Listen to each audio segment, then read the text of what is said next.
This is another thought that I'm revisiting, even though I've talked about it in passing before. When I was very, very young, one of the things that my parents had to keep after me about a lot was whenever I got frustrated with something and it wasn't doing what I wanted it to do, I would just hit it. And I broke a lot of things, and my teachers used to send home my report card saying that I didn't have respect for my possessions. And I remember that when I was too young still, probably toddler age, I'm so old that back then we had record players. I remember when tape recorders came along and they were shiny and high tech, but I was too young to have a record player, and so what was on the market for small children was something called a close and play. And you could put a record on it, and then when you close the lid, that would bring the needle down in contact with the record. And my older brother and we both got one of them, I think, for Christmas one year, and he used his for a very long time because he used it correctly. I, on the other hand, whenever it didn't do what I wanted, I would just hit it, and so I scratched up all the records, and pretty soon none of them were playable, and that was a very bad habit that I had. And that is a behavior that I am seeing a whole heck of a lot of in this chapter in history. So we have a mass shooting that somehow manages to be so troubling that it breaks through the background noise of all the mass shootings. And what do we immediately want to do? We want to take all the guns away. We want to put heavy restrictions on gun ownership, even though if we think about it in kind of a cool-headed fashion, we're likely to realize that that's a solution that's worse than the problem, that the problem itself is complex. Same thing with abortion. We're troubled by abortion, so what do we want to do? We want to outlaw it, criminalize it, and punish the people who do it. And really, if you think about it, we have a history of having tried that, and all it did was drove it underground. All it meant was that you had to keep your abortion clinics secret, and that there were entire wings on hospitals that were filled with women who had barely survived, and in some cases did not survive, botched abortions. You would think we would have learned our lesson from Prohibition. Prohibition did not make alcohol go away. It made it go underground. And when it went underground, there were all kinds of social pathologies. There was all sorts of violence and structural conflict, and it was this really terrible idea. And it is taking us forever and ever and ever to make up our minds to opt out of the war on drugs, even though that's almost the exact same problem. We find drugs threatening, we see what drug addiction does to people's lives, and so therefore we declare war on drugs and we try to apply brute force to the problem of drug use. But it's not always about hostility. Sometimes it's just about wanting to take a really radical, sweeping step. I have a friend from many, many years ago, and I didn't know her terribly well. I knew her moderately well, and I thought a lot of her, had a lot of respect for her. I knew her when I was in graduate school, and she had been diagnosed with breast cancer, and she had gone through treatment for it, and she had been assessed as cancer-free. And then, to try to make sure that she didn't have to deal with this ever again, she had a radical mastectomy, had them both amputated. And her wish, her motivation for this was that she never wanted to have to deal with this again. And I'm sure you can see this coming. The cancer returned. She lived a couple more years. And the fact that she had had the radical mastectomy, it was an attempt to try to seize power over the problem. It was an attempt to try to go over the top, to take a bigger move than what her doctors had initially diagnosed. And maybe those radical steps would put her beyond the reach of this thing that had so invaded and so damaged her life.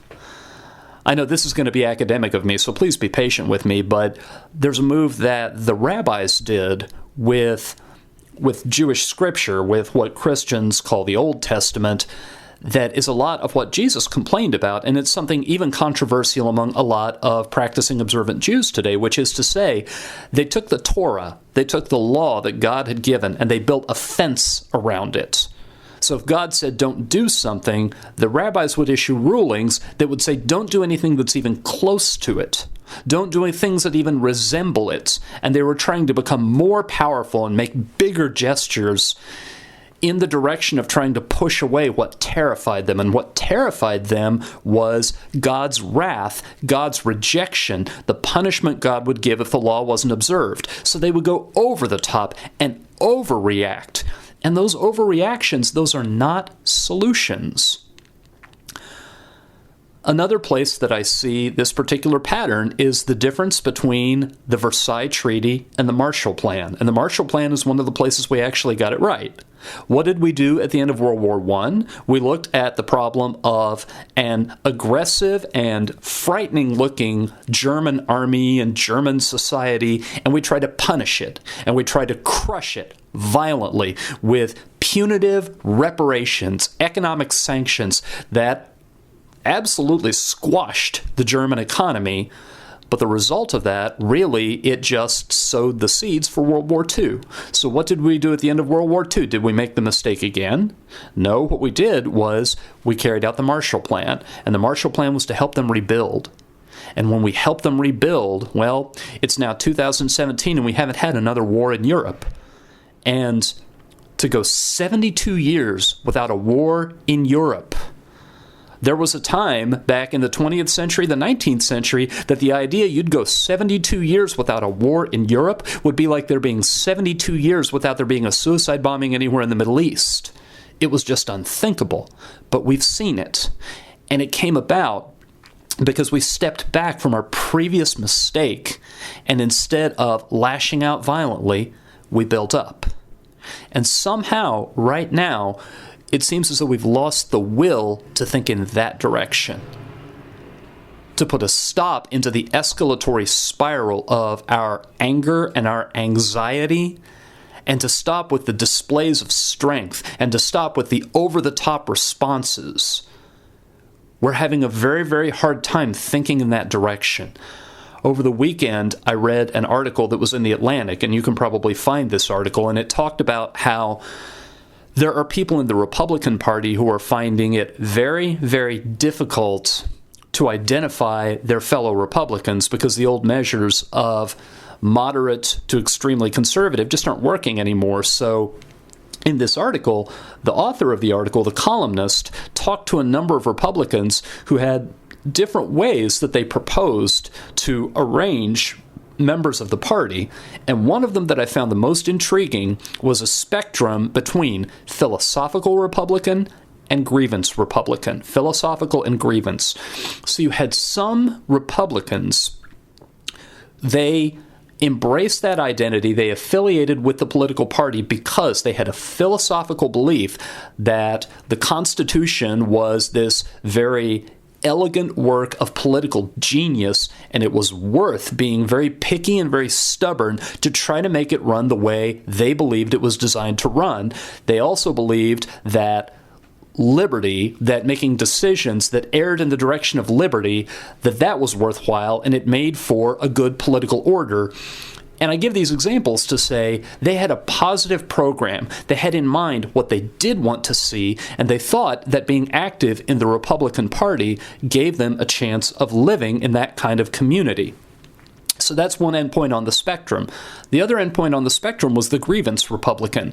And the grievance Republican was not driven by, I have a clear mental picture of what a good political order looks like, but it was more about, I need a strong man. I need allies. I am being mistreated. I am suffering at the hands of people who are more powerful than I am and who are completely indifferent to me. And I have a belief that the Republican Party will take my side. And if I give my vote to the Republican Party and I put them in power, then they will attack these people who are mistreating me and keeping me down. And if that happens, in that case, my life will get better. And I'm not even necessarily that clear on what a better life looks like. And even if I lose faith that there will be a better life, it's okay so long as these people who've mistreated me, so long as they don't get away with it, so long as they are in some sense brought to justice. And I think there is a resonance between the grievance end of the party and this impulse to respond with strength and to respond violently and going over the top and trying to stop feeling powerless. One thing I know that I've talked about previously, I'm going to walk through this idea again in my field. There's a model that explains what you do if you want to try to persuade someone by talking about something being scary. So if, for example, you want to persuade your newly licensed teenage daughter or son to wear their seatbelt every time, and the way that you do that is to talk to them about the dangers of if you're in an accident because of your mistake or somebody else's poor driving and you're wearing your seatbelt, you're very likely to come out of it in one piece. And if you're not wearing your seatbelt, you're very likely to be torn limb from limb. And that's a fear appeal. Try to persuade people to do what you want by scaring them. Well, this particular model of how to use fear appeals is called the extended parallel process. The extended parallel process. And what you want to do is you want to very carefully calibrate that kind of fear appeal so that they engage in danger control, not in fear control. Danger control, not fear control. And the way you do that, well, actually, let me take another second and just walk through the rest of that explanation. Danger control is responding to the problem itself. Fear control is trying to make yourself feel less afraid. Take steps to put your own fear down. Somehow mute or dampen the feeling of being afraid. And you will go on, if you're engaging in fear control, you may go on irrationally because you're still, as long as you still feel afraid, you still aren't done acting. And I think all those examples I gave in the earlier part of this episode, I think those are all fear control. And so what the extended parallel process model says is your fear appeal has to have two elements to it. It has to have response efficacy and self-efficacy. Response efficacy and self-efficacy. And what those mean, response efficacy means the thing that you're being asked to do, if it is done, will it eliminate or minimize the scary thing, the danger? And then self-efficacy is, are you able to do it? So response efficacy, if you're wearing your seatbelt, are you a lot less likely to be injured or killed if there's an accident? And the evidence for that's airtight. Of course you are. And self-efficacy is even more open and shut. Are you able to buckle your seatbelt? Well, of course you are. I mean, for anyone who's an adult driver and doesn't have severe mobility impairments, you can buckle a seatbelt. It's just not that complicated. So it's the kind of thing where that particular fear appeal can be a very effective one. Now, I walk back through that entire idea to say, I think what we are seeing with this pattern over and over again of people lashing out and hitting things and breaking things, I think what we have done collectively is we have lost any belief in response efficacy, and in a few cases in self-efficacy, but I think it's primarily response efficacy. I think that a lot of the problems we face seem so entrenched that we've gone through these stages that began with hopelessness, a moment where you no longer saw any hope. And these problems that I talk about in kind of vague terms, I think in some sense that's a feeling of social dislocation, that the world you were born into is not the world you're growing old in, that the way gender operates, the way races interact with one another, that you think you have it figured out, that you think you've become comfortable with what's expected of you, only to discover that the world is actually changing in some pretty severe ways. And there were pressures building, driving those changes, and those changes may even be healthy and necessary, but they're extreme changes, and they take some getting used to. And when a lot of them happen in a span of a few years, that feeling of social dislocation can be very, very difficult, painful, anxiety-inducing. And then you put on top of that economic dislocation. And economic dislocation is really, really severe. A big segment of people who I think show these behaviors are people who are being left behind by the economy. And I think that that sense of hopelessness, that your life is not going to get better, that your standard of living is not going to go up, and that your children may not do as well as you did, I think the hopelessness that accompanies that, at some point it turns into bitterness. and it turns into cynicism. And when you're cynical and when you're bitter, and you think that your response is no longer, the response itself no longer has any efficacy, even if you do engage politically, even if you could make your voice heard, making your voice heard doesn't make any difference. That, I think, provides the motivation for people more and more to identify their problems and then just lash out at them and hit them and reach out for justice and even revenge and not care too much about whether the choices that they're making and the decisions and behaviors that they are selecting are actually going to make a positive material difference.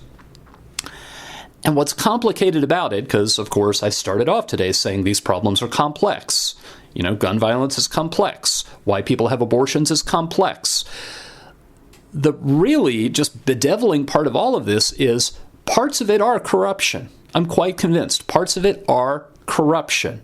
That there are people, honestly, who are at the top of an economic pyramid and really do not want their position in any way threatened, even though they've placed themselves so high on that pyramid that it's not really sustainable. And they're myopic. They are completely missing the fact that they've gathered so much wealth and so much power to themselves that they've set up the conditions of their own toppling.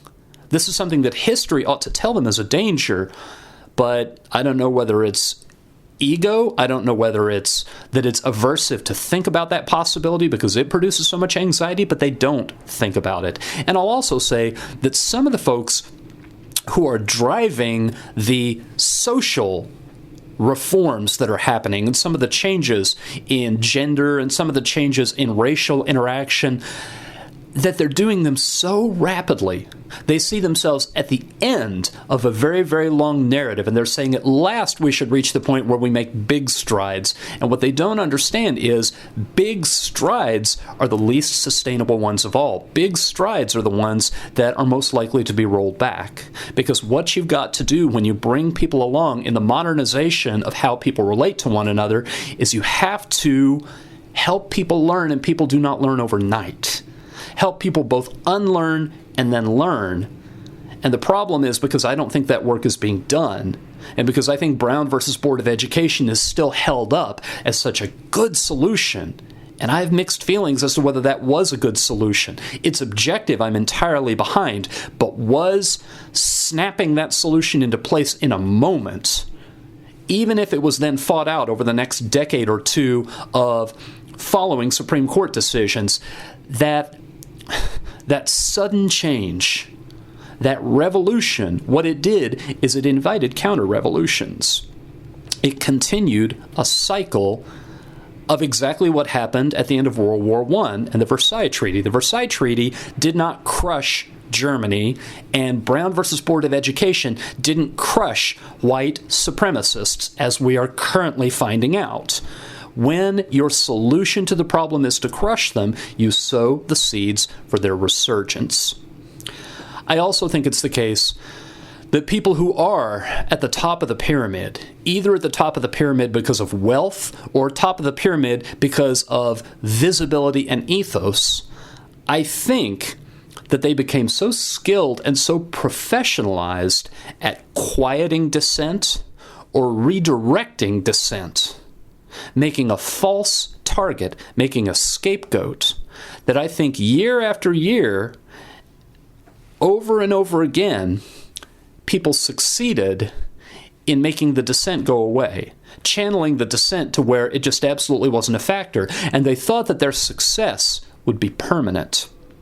And I think that people are getting to the point where they are about to discover, and really already have discovered in a couple of the kind of political and civic earthquakes that have happened in the United States, that it wasn't permanent.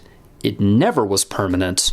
And the more polarized you let things get, the more, when the rupture finally happens, the more pent-up discontent there is.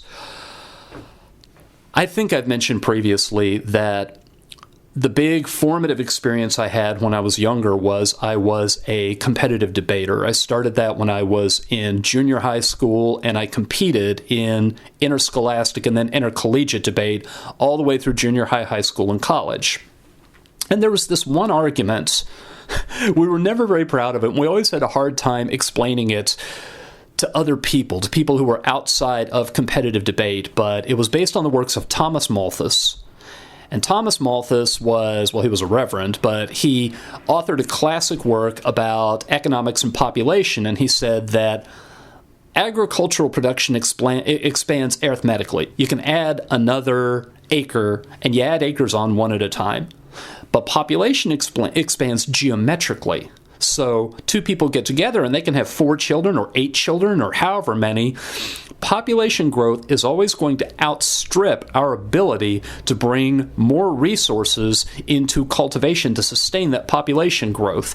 And where that took off and became a debate argument is it said very often people in debate would propose we should do something that sounds very benign, that sounds very appealing. There's hunger in the world, so we should feed the hungry people. Well, you're assigned an opponent who's going to try to beat you and try to win the debate, and so they would make an argument based on what Thomas Malthus had to say. And they would say, we already have a problem with overpopulation, and whenever you go out and you find hungry people and you simply feed them, what you do is you fuel that exact dynamic and the population grows. And it's really kind of a Band-Aid quick fix because the population will grow and the food production, the food supplies can never keep up. And eventually a rupture happens and there's a dieback. Eventually there's a crunch where no matter how many different ingenious ways we try to think up to make food production keep up, it simply can't. It's a matter of math. And if you let the population get really, really huge before that dieback happens, then you have 10 times as many people die in an incredibly painful, nightmarish way by starving to death. And we had as our sort of our dark joke, our verbal shorthand for this argument, we would say, well, that's 10 more in the crunch. If you save someone's life, you think that was a good thing, but it's actually a bad thing because that's 10 more in the crunch. And so I think our solution, our success, some people's success, what some people see as having had their way, having successfully risen to the top, and having persuaded the people around them to remake the social order or to reshape the economy, really all that did is that was sort of Malthusian in its character, that however much progress you think you make, however much power you think you have, the people that you disenfranchise, the people that you think of as on the wrong side of history, well, their power has not gone away. And really, you've made the motivation for them to find a way. You've made the grievances that were not fully addressed. Those are dry kindling, and it just takes conditions to line up a certain way, and those conditions lining up is actually more likely than we like to believe, and that discontent surfaces and erupts and is very, very powerful. And I think that we were foolish and naive in downplaying the possibility that that might happen.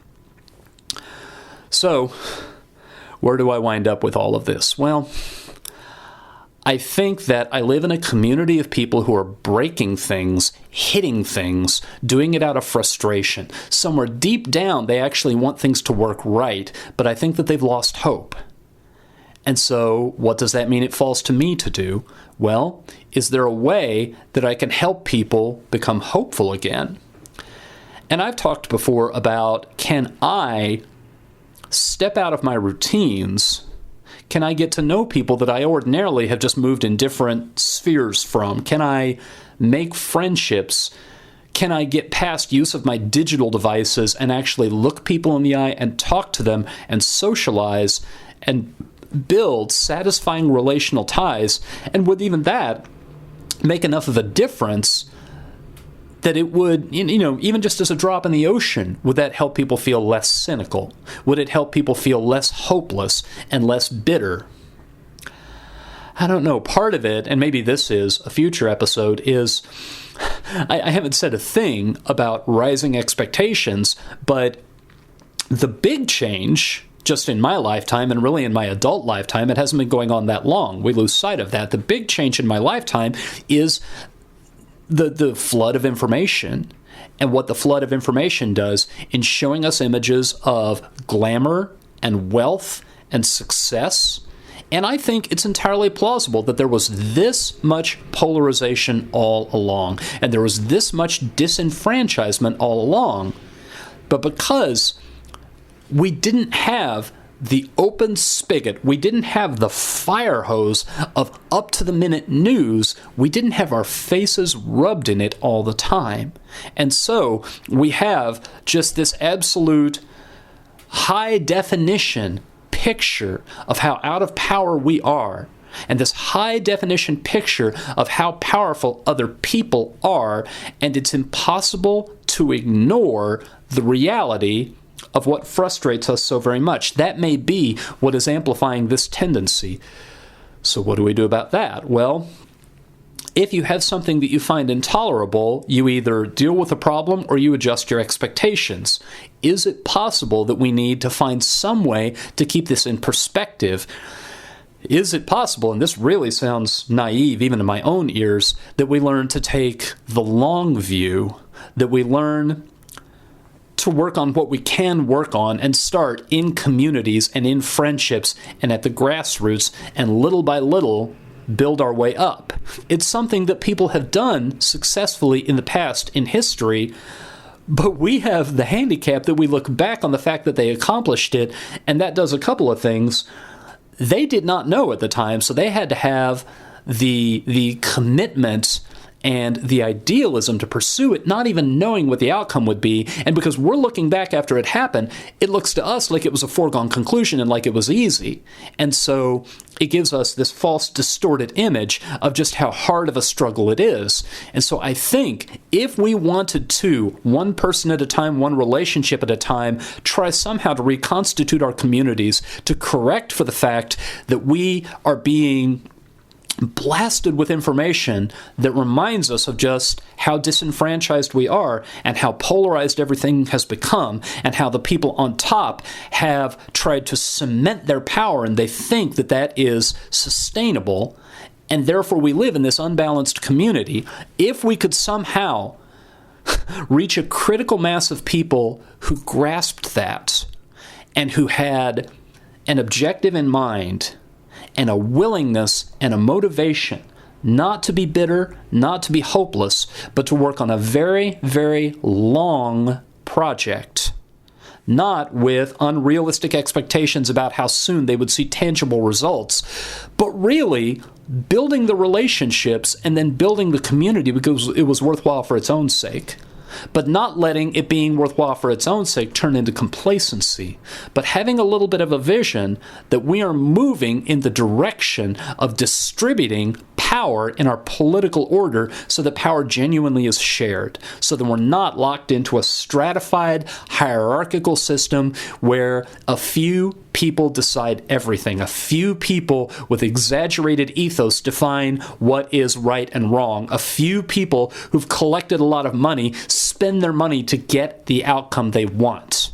Do we collectively have the patience to see that their hoarded ethos, hoarded money, really outstrips anything we've seen in the past, but we're not going to give up because of that? And we can, as a very long-term project, we can correct and we can get back to a situation where we live in healthy communities, where we can work through our problems without eruptions like we've had in the last couple political cycles. Is it possible that we could do that? Well, one of the things that motivates me to say, quite possibly we can, and I certainly hope we can, is when you think about the only alternative and a continuation of what we got, it really is not a very enjoyable way to live. So that's where I wind up this week.